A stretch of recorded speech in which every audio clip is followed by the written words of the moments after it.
December 4th, 2014. From El Cajon, California, this is episode 61 of You Can Bet on That. Hi, everybody. Welcome to You Can Bet on That, a podcast for the recreational gambler.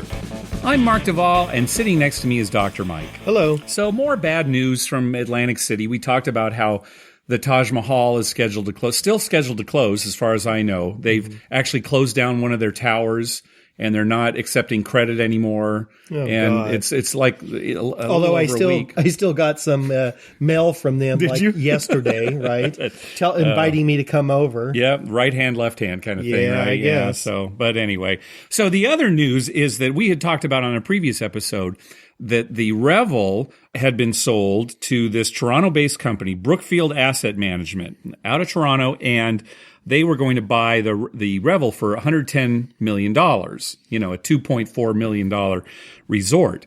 Well, it turns out $2.4 billion. Did I say million? You said million. $2.4 billion. They were going to pay $110 million. Yeah. Well, they have backed out of this sale. They have canceled their plans to buy the Revel. And so it's still available for us. That's right. We actually had a listener asking if you were going to buy it. Yeah, well, we get enough donations. We should all go together. We'll manage it. That's right. And what did you made an offer for anybody who invests? They get like a free room for life. And what was it? Half price on well drinks? Half price on well drinks. Yep. That's a pretty good deal. Let's see if we can get enough investors out there to do this. So it is still available. Well, here's the reason that they're giving for this falling through. A spokesman said the decision stemmed from a disagreement with bondholders controlling debt related to Revel's power plant. Okay, so Revel has a power plant. Yeah, the cost of operating the plant, apparently, was one of the factors that kept Revel from becoming profitable. And my understanding is that they built this plant with the expectation that there would be more development around that area. I gotcha. Right, in Atlantic City. And they were going to sell power to other facilities. Right, and that development did not materialize. Right. So there was this huge power plant. And they were just using the power themselves? Yes, that's my understanding. Why not close down the power plant and just buy power from the city? Yeah, I don't know if that's an option because, they probably haven't made their money back they can't just close it down. Well, I don't know. I mean, I don't know. If it's losing money, you can just close it, take your loss, that's and true. Move on, right? Yeah. Well, anyway, obviously it's a more complicated manner than, we had originally heard. But so that's the reason that they're giving. I got two things to say about that. I've never heard of a power plant losing money. I mean, if they can't sell it around there, they can sell it to other places. Yeah, I don't know. If you put it on the grid, right? I mean, you make money. I don't know. The other thing I got to say is the way they're going in Atlantic City, I think there's going to be an earthquake and Atlantic City will just fall off into the ocean. Really? Yeah, like California was supposed to do back in the 70s. That might actually, solve their problems. Maybe, then there's just no Atlantic insurance. City. Yeah. That's good. Well, we'll see what happens. Maybe Lex Luthor can. Yeah, I was going to say, right? Maybe Lex Luthor will take care of that. Well, Glenn Straub, he was the Florida developer who tried to buy it through this bankruptcy court and actually lost the auction to Brookfield. And he says he's still interested in the property. Now, Straub was the one who said he probably wasn't going to keep it as a casino, but instead it was going to be like this academic think tank. Okay. Like this campus, that he was going to create. So who knows? He may be still in the running, but they can figure out what to do with the power plant. Maybe that's and how to have an earthquake there so it can fall off in the ocean. Yeah. So we'll see. But I mean, it's bad news for Atlantic City, certainly from the casino standpoint. Yeah. And, people who were maybe hoping to get their jobs back or, So. I wonder what other casinos, the ones that are left, think about all this. I mean, do they see this as a positive thing? Like, hey, we'll get more business. There's fewer casinos. Or do they see this as, because sometimes when your competitors all close down, everything dies and nobody comes, right? Uh-huh. Instead of like the same amount of people come, they just come to you. So it could go either way. I wonder what they think about it. That's a good question. Hey, the Trippies are out. So the Trippies are annual awards that are given out by Vegas Tripping, the website Vegas Tripping. And we have been nominated for Best Podcast. Oh, great. So that's quite an honor. And the voting now is going on right now at vegastripping.com. So if you're so inclined, please head on over to Vegas Tripping. And on their main page there, you'll probably see a link for the Trippies. And go in there. It's actually, you vote on a lot of different Vegas-related items, like, best hotel, best casino, worst hotel, worst casino. I don't think they have a worst podcast. Woo! We're lucky. It's only best podcast, so that's good. So we're nominated for both, best and worst. That's right. So, so if you have a chance, head on over to Vegas Tripping. The voting's going on right now. I think it's going on for the first couple of weeks here in December. So, that'd be great if you could head on over there, give us a vote. I'm sure we won't win. No. Because 500 always wins. Right. They've got a lot more listeners than we do, but who knows? Maybe it'd be like an upset. So. An upset, yeah. We'll be like the Chargers or something, right? What, you mean how? Upset Baltimore, how we upset Baltimore last week. Oh, yeah. We'll be like the Chargers. Yeah, last second we'll get a couple of votes and put us over the top. Uh-huh. Yeah, just like we went to the Super Bowl and surprised everybody. Yeah, it didn't work out so well for us. Hey, this last week we were up at Harrah's, Southern California. And we've mentioned this before, but when we get up there, we're just ready to gamble. Gamble. And then when we're done gambling, we're usually hungry. Now, by then, all the restaurants have closed except for the cafe. And we told you last time. It's usually 2 to 3 a.m. Yeah, it's like late. Mm-hmm. We told you last time how gross that experience was. So we generally just leave and we get something to eat on the way home. So at the craps table, we were telling all the dealers, oh, yeah, we're going to stop at McDonald's, get Filet-o-Fish tonight. You like Filet-o-Fish? Yeah, it's a special on Friday nights. That's right. Friday, it's cheaper, right? You like Filet-o-Fish? So we were kind of grossing the dealers out saying, yeah, we're going to eat Filet-o-Fish on the way home, You especially when you said you were going to get 3. No human should eat 3 Filet-o-Fish at one setting. That's right. So anyway, we finished up. We got out of the casino about 2:45, something like that in the morning. And we've done this before, where we've gone, quite even regularly. Yeah. So we pull up. My dad wasn't with us this time. He usually berates us the whole way about what idiots we are for going to McDonald's. Exactly. And we should just have got something at the casino. So we pull up to the drive-thru. And I don't know, we're going to order like a 10 Filet-o-Fish between us or something like that. So you pull up and you immediately start ordering Filet-o-Fish. It's about 3:15. Yeah. And the guy says, oh, sorry, we're only serving breakfast. 3:15. I guess at 3. 3, they switch over to breakfast. That's too early. It's way too early. Especially on a weekend. You'd think there'd be a lot of people, who have the munchies late at night, right? Right. 2 o'clock, you just, left the bar or whatever, right? I mean, you don't want breakfast. That's at 5 a.m. Yeah, exactly. So we had to get breakfast. We didn't get our Filet-o-Fish. Yeah, I missed that too. And the thing is, it's not just the Filet-o-Fish. You can't get a hamburger. You can't get right. You can't get anything but breakfast. That's right. It's not. Yeah, that's the thing with McDonald's. The next step in their evolution is going to be serving all their menu all day long. You like Jack in the Box. Like Jack in the Box. Yeah. Exactly. McDonald's should do that, number 1. Uh-huh. And the other thing they should do, they should make that McRib permanent. Oh, my God. I'll tell you, Mike, I just don't understand you don't like the McRib. It's so disgusting. And every 5 years, I'll think, I haven't had a McRib in a while. And then I order it. I can't stand it. It's the chewy, rubbery texture I like. You do? Yeah. You don't like it in fish and chips, but I you don't like it on my fish, but I like it on my pork. Yeah. All right, let's move on to more gambling. Let's talk about our next show. So we usually record every other Wednesday night, and I post the episode on Thursdays. So every other Thursday, we have a new episode coming out. Well, it just so happens that 2 weeks from tonight when we're recording is the day that you're scheduled to go in for surgery on your back. Correct. Right? So, and it's an overnight stay. Yeah, right? I go in Wednesday morning and I get out Thursday afternoon or something. And we can't really record any earlier than that just because of the way our schedule works. So our next episode will probably be delayed, hopefully maybe just a few days. Maybe that weekend if you're up for it. Yeah. We can get together and record it. I can lay in bed on my stomach and I'll set up some kind of situation here where you're in your iron lung and I've got I'll be on one of those like massage tables with my head through the hole. Just put the microphone down below the hole. Good. And on that, you'll be laying under the massage table looking up. No, I won't. So our next episode will be delayed. And on that episode, we'll talk about the trip to Vegas that you're taking this weekend that we've mentioned. Right. Again, you're leaving Friday night, December 5th. Are you going early? You're probably not going to get there early. Well, no, actually, it turns out I have to go to the hospital for some pre-op tests.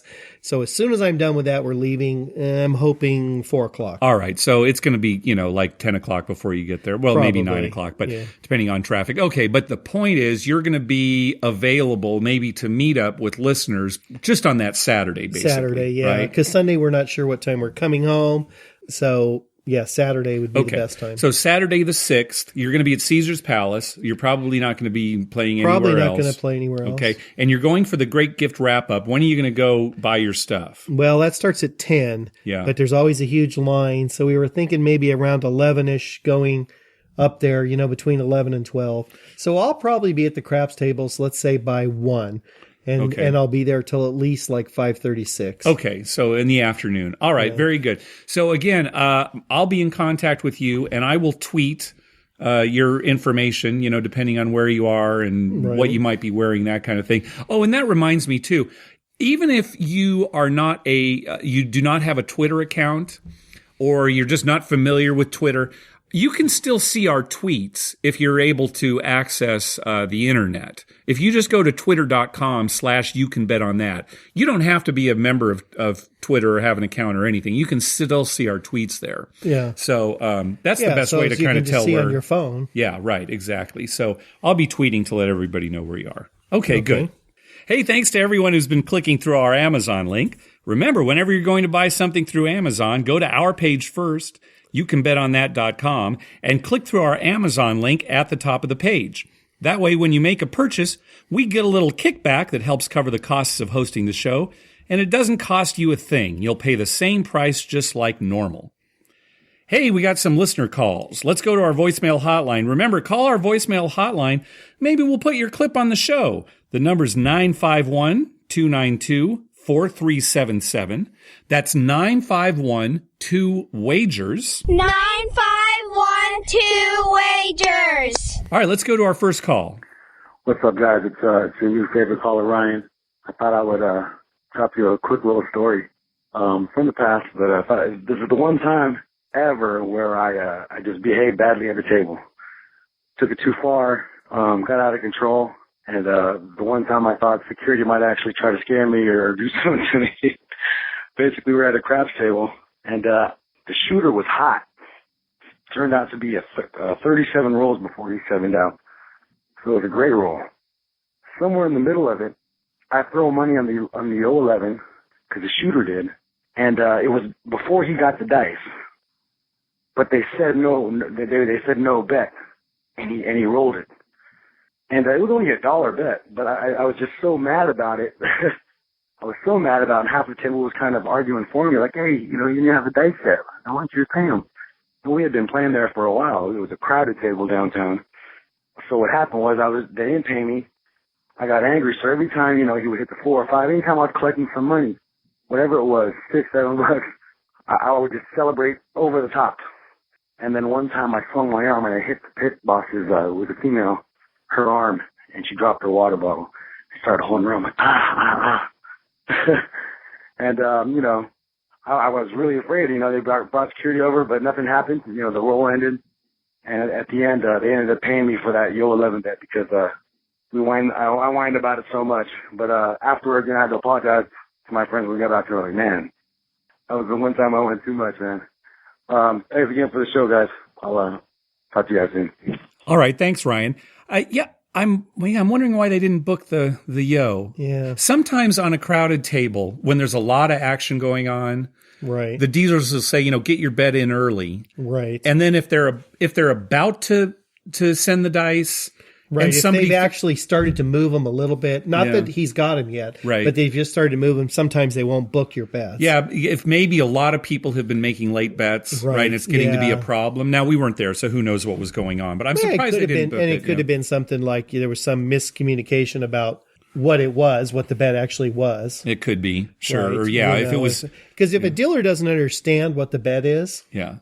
like you say something and say you misspoke or you're garbled or, you're trying to talk to your buddy at the same time and it just doesn't come across clear, they won't book it. They have to know exactly what you said. Yeah, they'll say no bet. Yeah. Right. But that's a ticky-tack thing too. Who knows here? What's the most belligerent you've gotten at the table? Well, I don't know. It depends on what you call bad behavior. I mean, I've knocked over a barmaid with all a tray full of drinks and stuff. That's pretty bad. That was more stupidity than belligerence, though. That was more stupidity and just clumsiness than anything else. I'm trying to think, watching you, sometimes if you're having a real bad trip, you'll be real short with the dealers. Yeah, I can do that. I've seen that. I've been short. I've never seen you get really angry. No, I mean, I've never flat out said to anybody like you suck. But I've thought that a lot about dealers. Here's probably the worst that you got. Now that I'm thinking about it. We were playing, it was a Texas Hold'em based table game, right? It wasn't a poker game. It was one of those, house games based on Texas Hold'em. Okay. And there was a side bet that you could make on what your first two cards were going to be. Right. And so if it was like a pair or if it was real good, like ace king or ace king suited, you get paid at odds. Right. Okay. And we were at Venetian and the dealer was going real fast and you didn't have time to make that side bet that you wanted to. I remember this now. Right. Yeah. Right. And the cards had been dealt down to you and you didn't know what they were yet. And you asked if you could make the bet and the dealer wouldn't let you do it and the pit boss wouldn't let you do it. And you turned over your cards and it was ace king suited. Yeah. And you got pretty mad at that, and rightfully so, because you did not have a chance to get your bet out. No, I remember that. They were dealing so fast. Yeah. I mean, you could barely collect your winnings from the other, and make your regular bet, and the cards are already out. It's like, you were the only one playing, so that was the thing, right? He was going like super fast. Yeah, it was like they didn't want you to make the bet, right? Usually they wait for you. Yeah, I remember that now. I was pretty upset about that. That's probably the worst you've got. I haven't. How about me? Have you ever seen me get super mad at the table? No, but when you get drunk, you get loud. Yeah, but I'm hilarious. I don't know about hilarious. There's a fine line between hilarious and obnoxious. And you've come to that line several times. But it always turns out to be hilarious. Yeah, because we're talking about it now. Yeah. All right, thanks, Ryan. All right, one last call. Mark and Dr. Mike, I just wanted to give you an update on a local casino trip I just made. I was in Minnesota visiting family for Thanksgiving, and I stopped in at Mystic Lake Casino in Prior Lake, Minnesota. It's kind of a depressing situation. They have no craps. They have video roulette only, and the only table game that they offer is Blackjack. All of their Blackjack paid 3 to 2. They had $1, $5, and $10 on the floor. If you played the dollar Blackjack, there was a quarter ante on every hand. And also the other thing that was kind of sad was the table max was $199. I thought this was a little small and a little odd why they didn't make it 200 or maybe 1,000 like most casinos. It seems strange. I went into their high limit room and they did have $1,000 max in there, $25, $150 table. All in all, wasn't a great casino trip. Lost $150, but hey, can't win them all. Oh, one other thing I thought that every casino should do that they do, they had a slot dog. They had a lady walking around with a cart with Nathan's hot dogs, and they were only $1. I'm happy to say I had 3 of them over the course of my losing adventure. All right, guys, thanks. All right, thanks, Adam. Well, the hot dogs, that's good. Plus, they're Nathan hot dogs, right? I'm listening to that and I'm thinking to myself, now, Adam's the kind of guy I could hang out with, right? Yeah, exactly, yeah. I mean, some hot dogs while you're playing? That's great. And, you lost $150 and you had 3 hot dogs. Yeah. All God, I'd have to eat like about 300 hot dogs, I guess. And I'd try. I mean, I'd give it a go. Well, he said that, so the dollar blackjack at Mystic Lake, you have to pay a 25-cent fee for every hand. Every hand. That's a terrible thing. So that means every 4 hands, you're losing an entire bet. An entire bet. Every 4 hands. Right.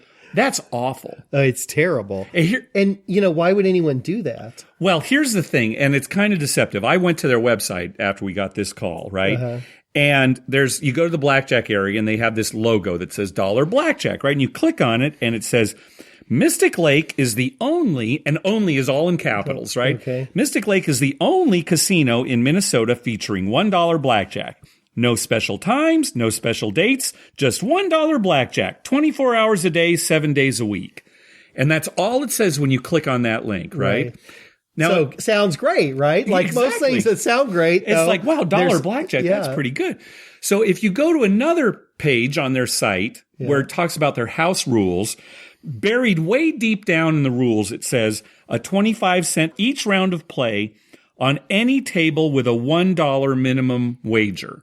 Right. So even if you're at that dollar table and you decide to suddenly bet $10, you still have to pay the quarter fee, right? Right. But even so, I mean, it is worthless. Yeah. This it's whole terrible. big thing about, $1 blackjack, that's great. 25 cents. Yeah, it's it's crazy.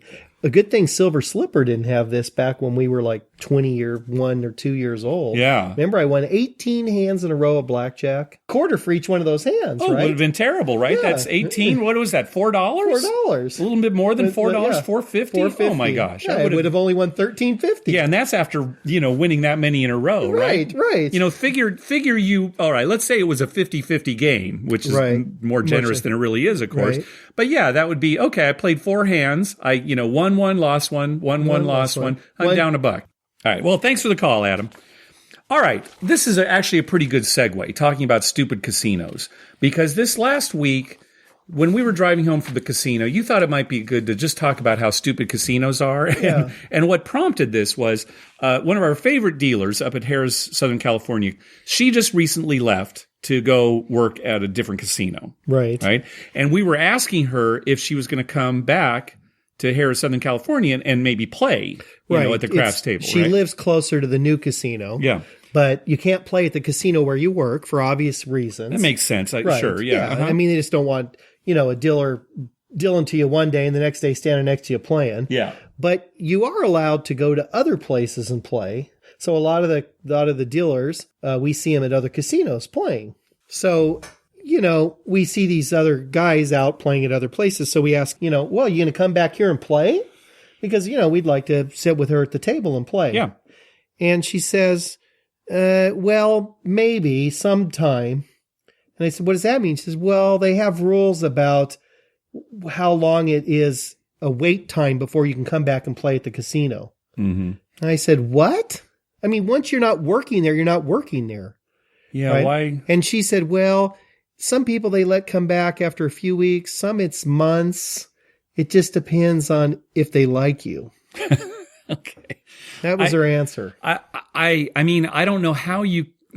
I'm trying to think of the reason. Okay, it's Right. like, okay, well, yeah, you have friends that are dealers there Right. that you've worked with. Sure. But, I mean, players like us, we consider a lot of the dealers out there friends. And what is like a month or 2 months? Right. How does that make a difference, right? What, if you come back. if you came back 2 weeks later, they cheat for you. But if you came back 2 months later, they wouldn't cheat for you. Yeah, or, right. I mean, it makes absolutely no sense at all. It is the stupidest thing. I wonder if maybe there's something we don't know.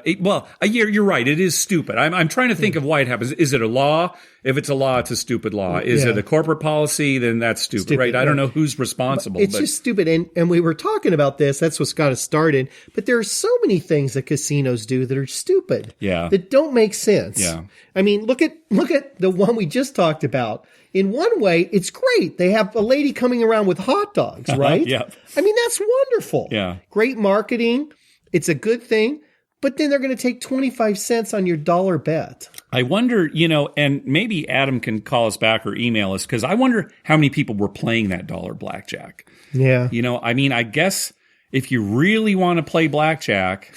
I mean, I'd just as soon go to the $5 table, right? Yeah, exactly. Oh, yeah, you'd for your probably- bankroll, the $5 table would be better. Yeah, you'd probably end up, in the long run, doing better there than playing $1 and getting 25 cents taken out. I wonder if they have blackjack machines there. Some of the video poker machines Right. also have blackjack on them. Even that would be better, right? Sure, it probably wouldn't certainly. charge. Right, And no. it'd probably be $1 minimum or maybe even less. Right. I think the casino thinks if they're going to have dollar blackjack, they've got that dealer standing there. They need to make more money than the dollar. Yeah. So this is their way of increasing their revenue some. Sure, I'm sure you're right.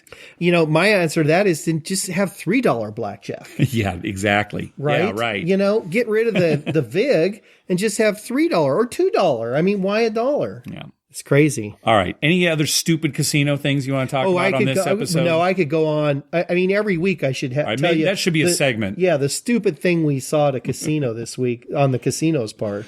All right, let's jump to the email. We got an email from Todd. He was asking about players banking games. Now, years ago, when we would play Pai Gow poker out here at the Indian casinos, the house was not allowed to bank the game, so players had to bank the games.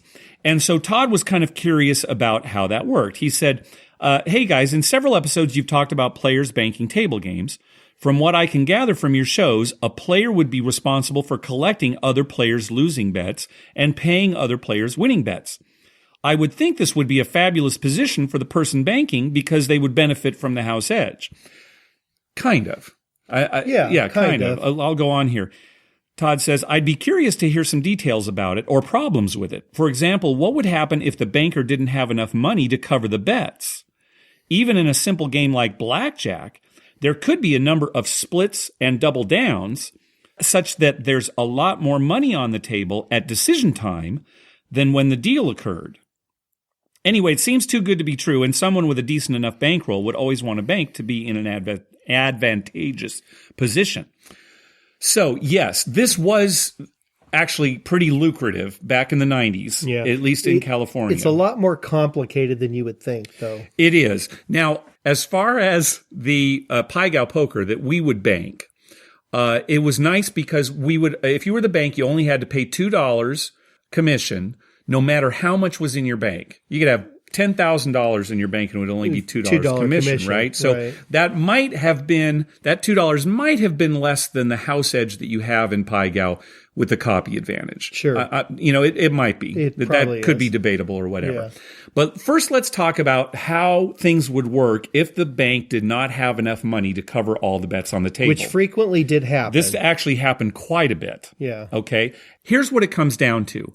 Once all the money in the bank has seen action, then action stops, and whoever is still left, they either don't lose or don't win. Yeah, it's just because there's no more money for them. And by seeing action, an example will help kind of explain this.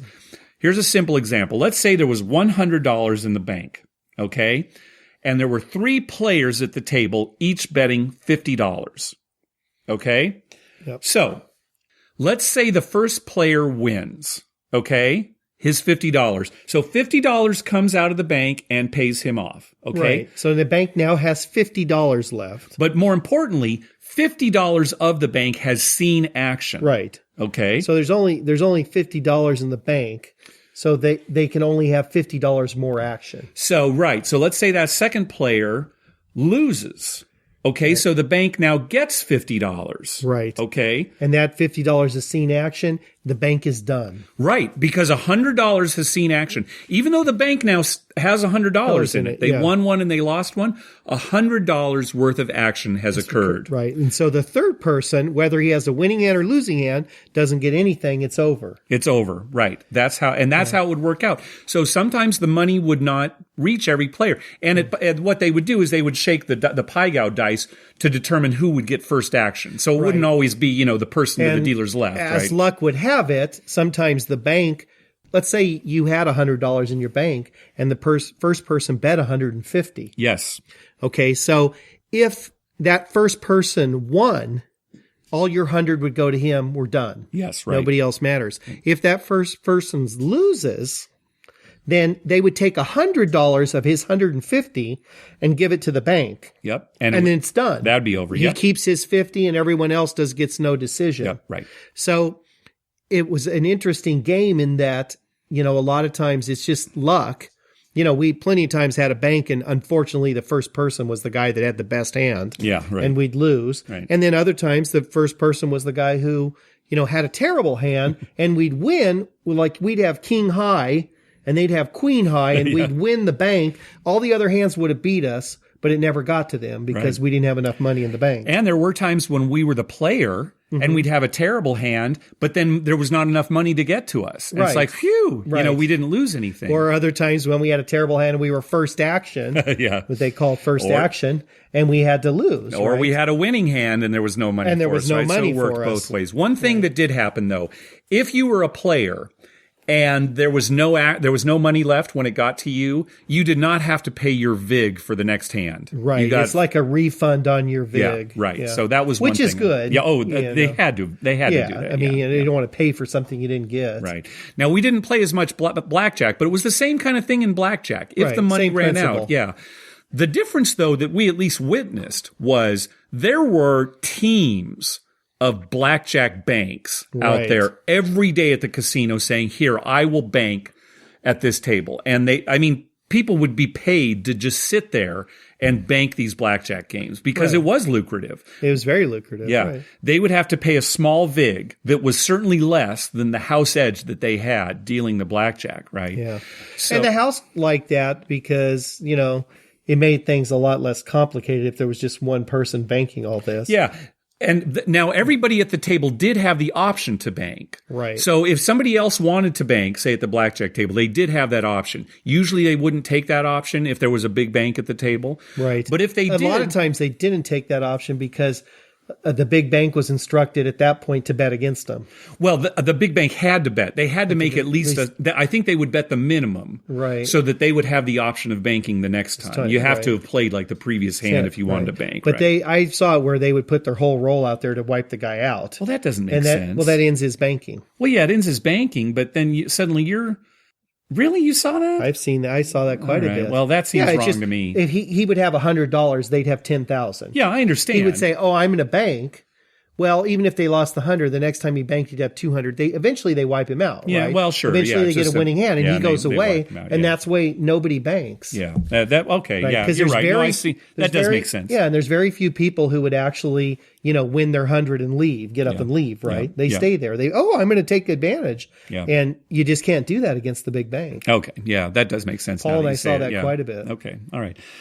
Todd has another question too. He said, my wife and I play mostly at $5 tables, sometimes $10 if there are no $5 available. The lower limit tables are often busy, but it seems that there's always the guy and his wife is just watching, or the young guy and 2 or 3 of his buddies are standing there, also only just watching. What's a good way to ask or nudge or whatever it takes to get the non-player to move? Usually I stand there for a couple of throws and make sure that the player truly is not playing. Then after a 7 out, I try to be polite and ask, can I get in here? The person always moves, but I always feel a little odd about it. I think that's one good way to do it. No, I think he approached it perfectly. Yeah. You know what I do? And this happens quite often, right? I went on a craps table and there's some guy and his wife standing there taking up a spot or his buddies or whatever. I usually, like you, wait till the 7 out. Sure, and then you know what I say? Is someone playing here? Oh, yeah. Like, I don't know. Yeah. Like this is my first, is someone playing here? Yeah. And they usually say, oh, no. And I say, oh, do you mind if I? Yeah. Or I'll just say, is there room here? Yeah. It's just something and then like people that. will always move. Yeah. I think that's the best way to go about it. Sure. It's the same thing at a blackjack table, too. Is there a spot open? Just kind of like that, right? Yeah, it's better than, you're not betting, get out. Yeah, that's right. I know some players that would do that. Yeah, we do know some people like that. All right, thanks for the questions, Todd. Got another email from listener Brian. He said, congrats on the fire bet. Just curious, with the big score, do you think you are up lifetime on the fire bet? So for new listeners, when we were in Vegas back in October, we each had $10 on the fire bet in craps, and we each won $10,000.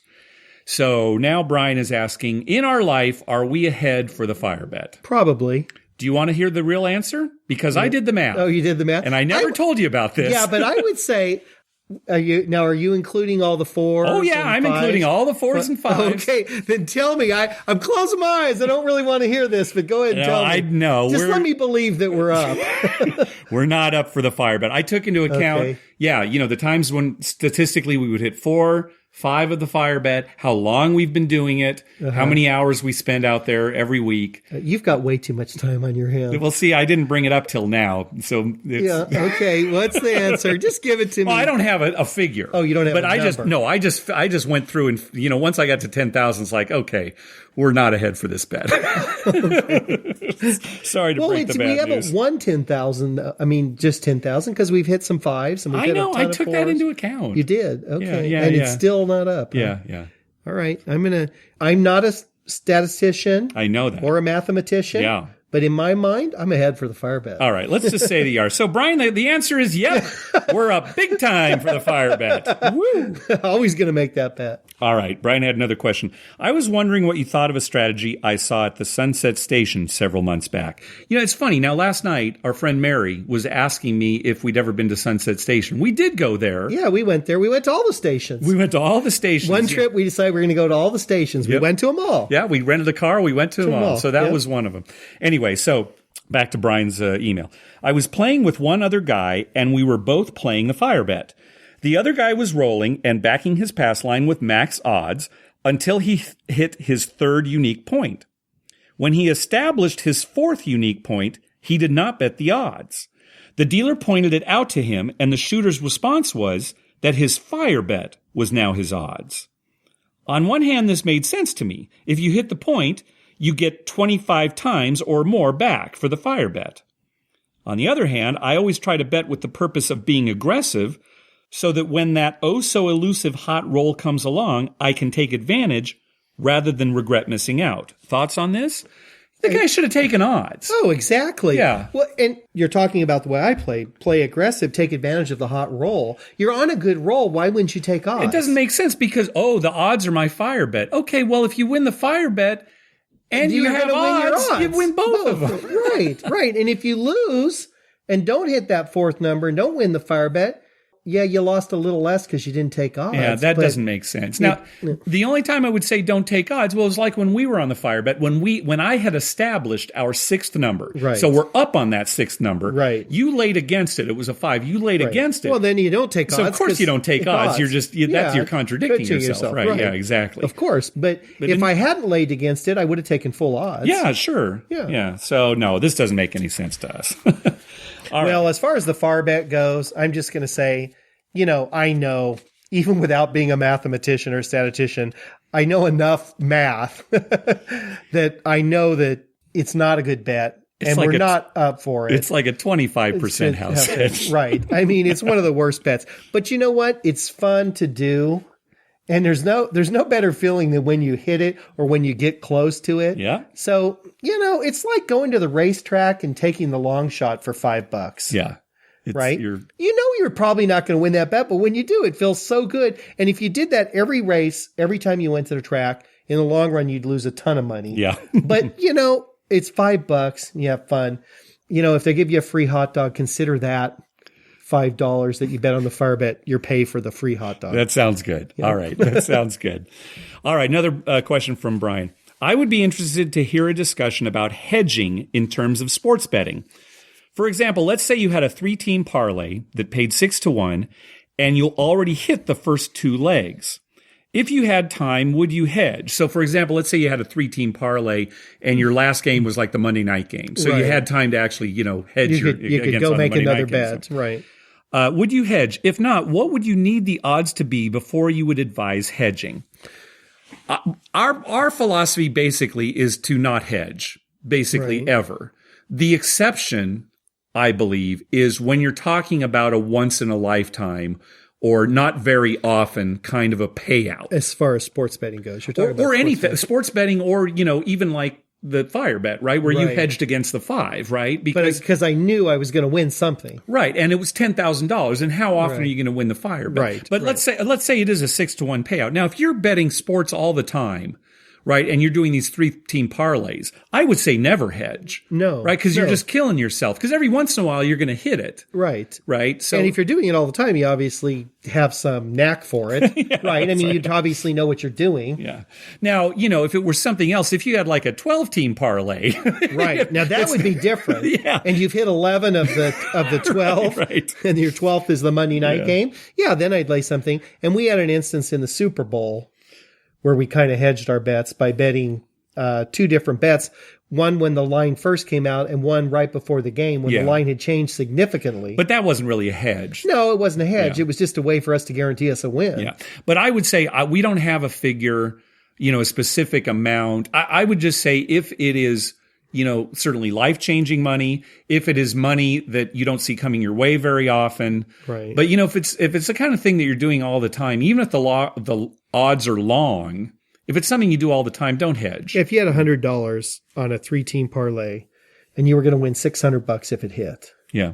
And then what would you go bet on that Monday night game? Why not just hope it wins and get your $600? Unless it's the only sports bet you're going to make in your whole life. Right. Then you could hedge.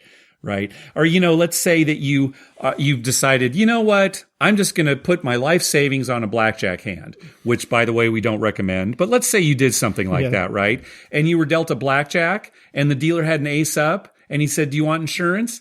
Yeah, go ahead and take the even money on that. All right. Yeah, right. Hopefully you're at a 3-2 table. But, because, it's your life savings. But so anyway, we don't really have a figure. All right. Brian's got one last question. When the girls say 9, 5, 1, 2 wagers, there are 2 taps immediately after.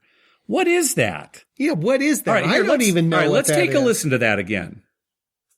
9, 5, 1, 2 wagers. Okay, you heard those 2 kind of loud taps there at the end. It's probably blaring through everybody's headphones, right?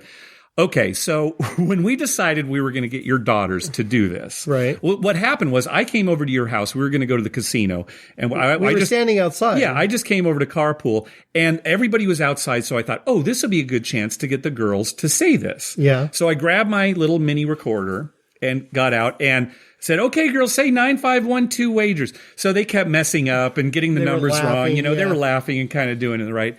And we caught them in the middle. They were playing some kind of game, but come here, do it real quick. So finally they got it right. They said 9, 5, 1, 2.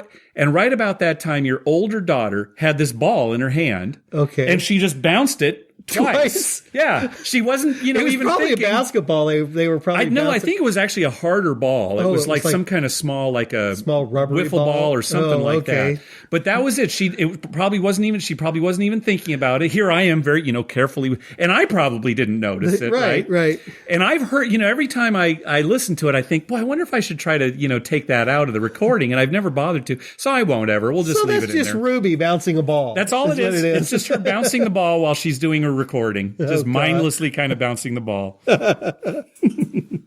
She's multitasking. Mystery solved. All right. Thanks, Brian. We got one last email from Adam over at the Vegas Fanboy podcast.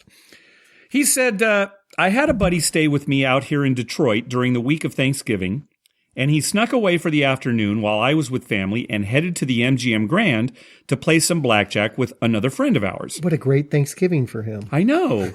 How many casinos did you go to on Thanksgiving? 0. 0 for me, too. The minimums were $15, which isn't too bad, and the table featured the perfect pairs side bet.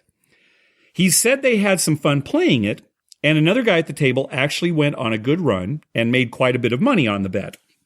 Anyway, I thought this blackjack variant may be a good topic for your show. And then he goes on to say, because my show's pretty sophisticated, and that kind of topic really doesn't belong on my show. It's maybe more better suited for your show. Yeah, it probably is. Yeah, okay, he did not say that. But actually, yeah, this is a good kind of a side bet to talk about. What it is, it's a side bet that you make before the hand is dealt to you. And it's a bet that your first 2 cards are going to be a pair. Okay.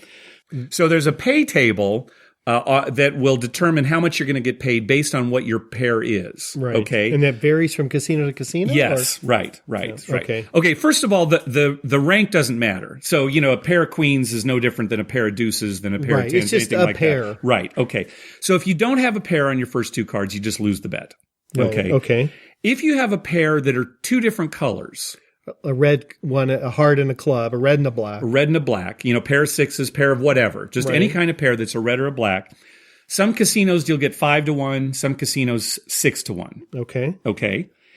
If the pair is the same color but different suits, Like a 6 of hearts and a 6 of diamonds. right?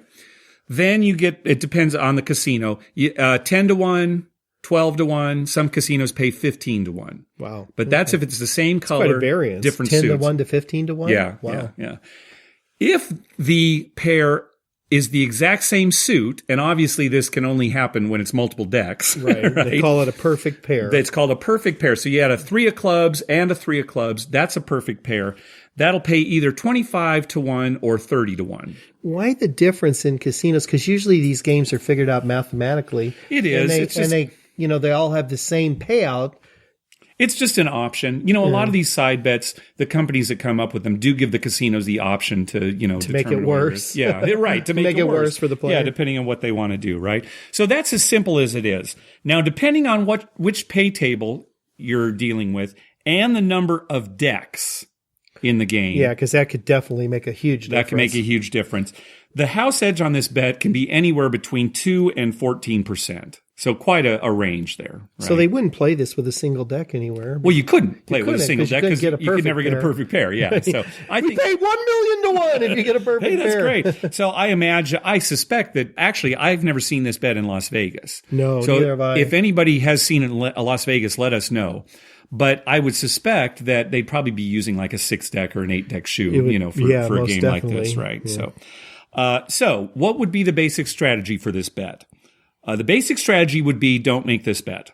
Like any side bet, Right. it's, even 2% is a pretty high house edge. So, it's up to you. It's a fun, goofy bet. So, bet it if you want to, but keep in mind that, it's got a high house edge. As always, though, it's like, you hear this story where he says his friend, had fun playing it, and another guy went on a good run and actually made quite a bit of money, Right. which can happen. Yeah, exactly. So in that guy's mind, it's the best bet in the house, right? So if you want to throw a buck out there, Right. fine. Yeah, exactly.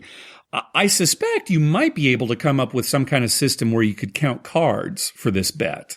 Possibly. To determine how many pairs have come out or, I don't know how you go about it. Now, I actually found nothing online to talk about it, but I suspect maybe you could count against I'm this sure a good wager. counter might be able to do that. Yeah.